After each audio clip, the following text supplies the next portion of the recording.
So, I imagine you clicked on this video because you want to learn what layers are in After Effects and how to use them. Well, stick with me because I'm going to teach you the fundamentals of layers in After Effects. Okay, so here we are in After Effects, and with the composition open, obviously you would go up to Layer, New, and this will show all the layers that you can create. Out of this list, we have a total of 10 layers. Of course, 7 of these are the ones we use 95% of the time.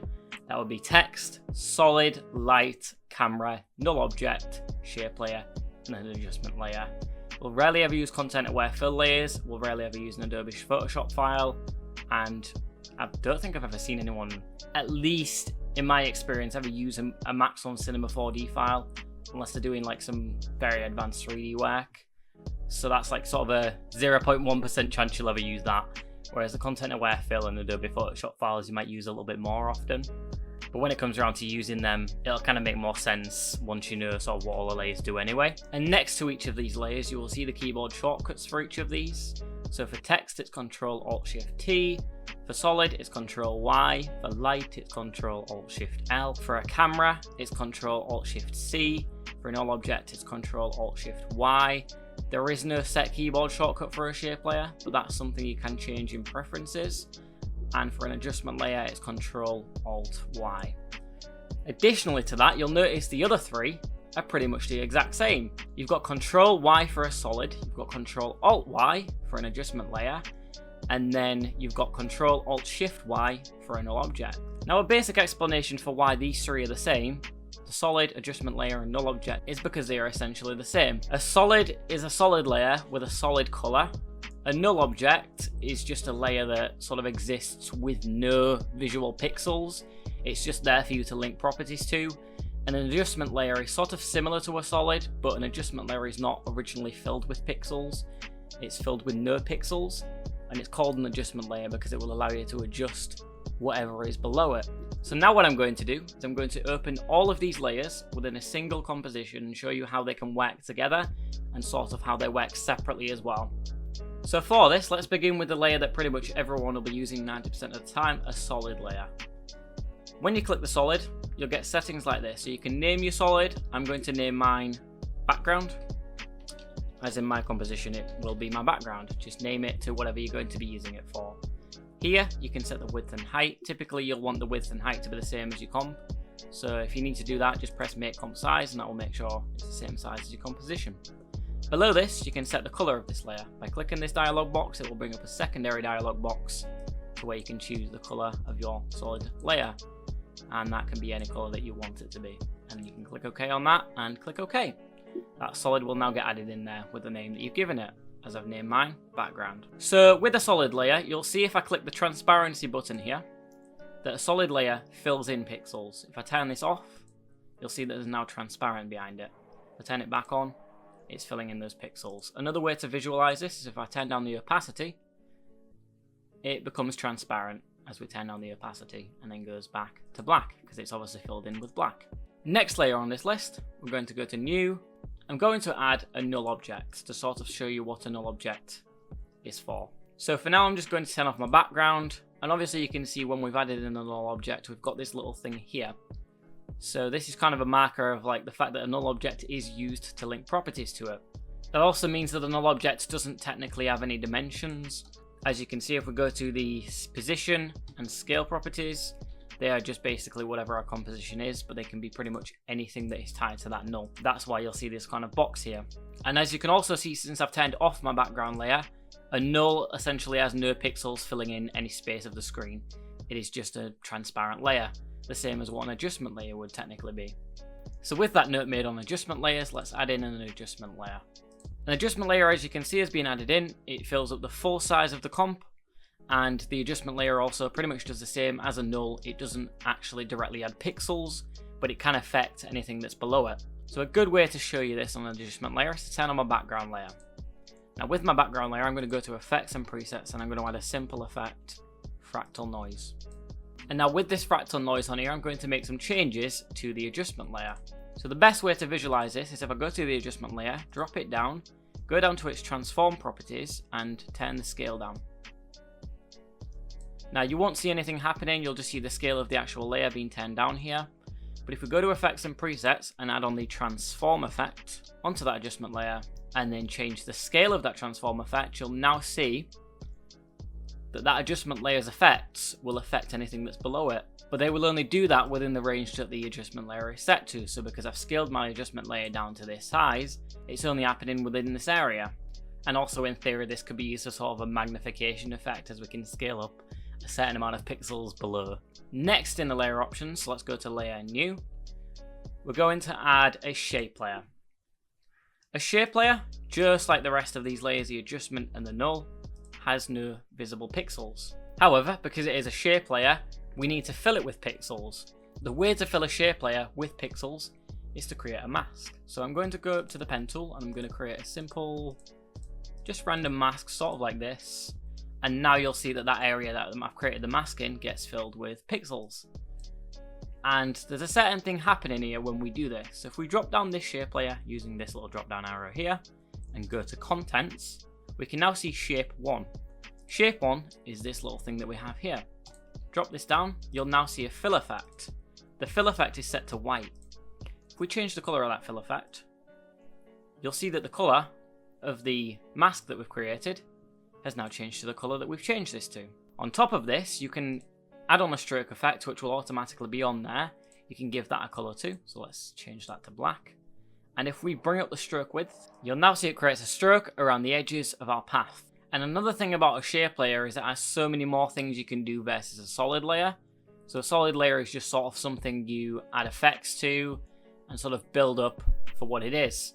Whereas a shape layer, you can manipulate in ways by going to this little add button here and adding on these random different things. Now these things might look a little confusing at first if you're not used to what they are, but the two we do know of is fill and stroke because they're the ones that we have. And obviously we know what a path is. The path is the thing that we've just created with our pen tool, and you can also add on rectangles, ellipse, polystar. So if we add on a rectangle, for example, that's now going to create this little rectangle path that we can size up. And obviously you'll see there's nothing here, but then that means if we create a rectangle path using this thing, we need to also add something to it. So we need to add a fill. If we add a fill, it will now get added to that rectangle path and fill in that rectangle. And if we scale down that rectangle or even move it, you can see that now that's been filled in. So that's a little bit more of a manual way to add stuff to a shape layer versus if you were to go up here and just add your own path. But that's also another option you do have.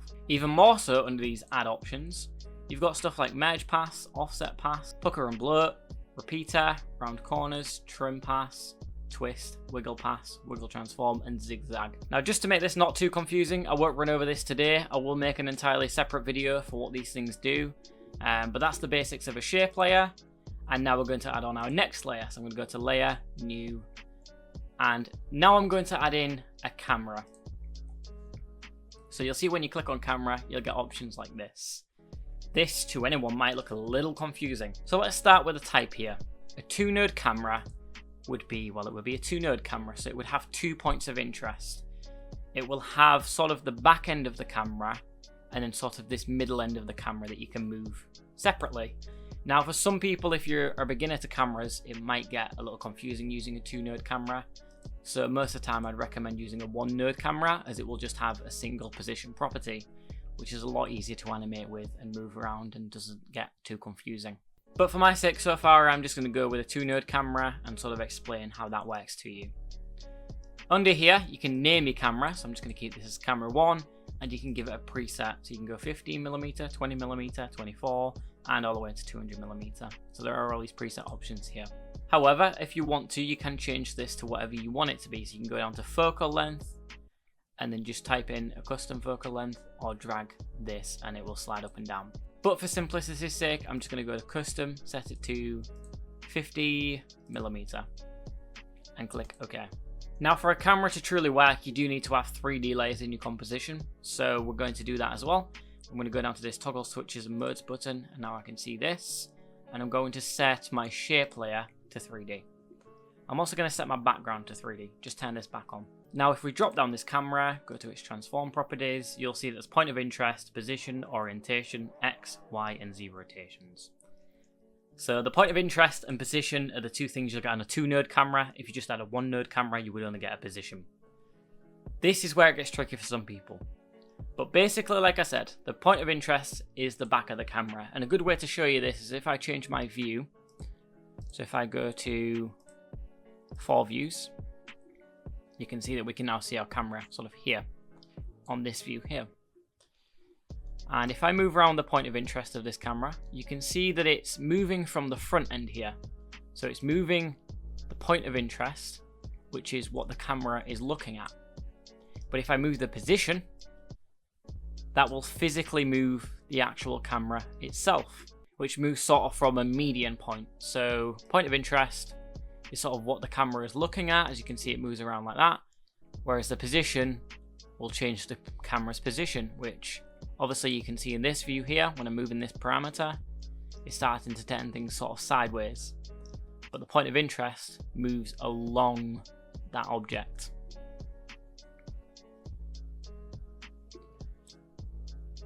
So typically a point of interest will be a little bit easier to work with than the position, but then sometimes they can also work a little bit backwards to each other, whereas if I move this parameter on the point of interest, it does an entirely different thing to what this would do, whereas this, obviously because it's a position, it's moving on a z-axis, so it's moving backwards and forwards, whereas the point of interest is directly affecting how far and how close the sort of point of interest here is, which may move the camera just in a very random direction, you'll find. So this is why for some people a two-node camera can get a little confusing, but if you know how to use these parameters and make them work with each other, you can fine-tune this to whatever you want to do. But obviously the basics of a camera is that it just is adding a 3D camera that can move in 3D space. And now additionally, the best part to a 3D camera is going up to Layer, New, and adding in a light. So this is something that is designed to work with a camera. Obviously, when you're in light settings and you've clicked on your light, you can name it to whatever you want. If you go down to light type, you've got 4 different options here. You've got parallel, spot, point, and ambient. So a spotlight would obviously be a very tiny spotlight. Point light would be a little bit wider than a spotlight. It would be sort of like what the camera looks like here. An ambient light would be sort of like if you had a light just in your room. That would just be an ambient light. And a parallel light is a light that sort of, it's like a box essentially. But for my sake, just to make it easy, I'm going to go with a point light because it basically works like this. You can set the intensity of the light here, so you just make that intense if you want to. You can also change the color of the light from here. I'm just going to leave it at white for now, and you can obviously set a fall off for how you want the light to sort of react to things. So if you do smooth, it'll be a little bit more feathered, and you can obviously change its radius and fall off distance. Now under here, you can set whether this light is able to cast shadows or not cast shadows. Obviously, if you put on cast shadows, then it will allow this light to cast shadows onto other objects. But for now, I'm just going to leave that off and click OK. Now you'll see when this light gets added in, just going to go back to my original view, it's now affecting whatever is below it in an entirely different way. So the light will have a point from where the light is shining, and then it will also create shadows where the light is not shining. So now I can drop down this light, go to its transform properties, and I can move the position of this light. If I just move it back in Z space, you'll see that I'm getting a little bit of a difference on what's happening with the layers that are behind the light, and I can move it along, and you see that that affects whatever is below it. Now if we drop down the light options here, you can see there's some more options that you previously wouldn't have had when you were adding light. So now on top of this, under the cast shadows, you've got shadow darkness and shadow diffusion. And that's pretty much all the layers that you can add in After Effects. And one of the main ways that obviously a null layer is used is with a camera layer typically. It can be used with pretty much anything you want to use it for, like linking properties to properties. But typically people will use it with cameras because it's an easy way to control the values of their cameras. And a good way you can do that is by setting your null to 3D. And then you can drag this camera just down to your null, just like that with a pick whip. And now if I drop down this null layer and its transform properties, if I move this null and its properties, you can see that that's now affecting what our camera's sort of doing. It's doing it in an entirely different way if you put it like this, but usually if you are going to link up these properties, you would directly link them to each other so that you will get such a randomized result. And the way you would do that is by dropping down both the transform properties and just linking obviously position to position and scale to scale and all the stuff like that. But that's the basics of what all these layers in After Effects do. If you like this video, don't forget to hit the subscribe button. And while you're at it, don't forget to check out all the other videos on my channel. and I hope you all have a good rest of your day. I'm out. Peace.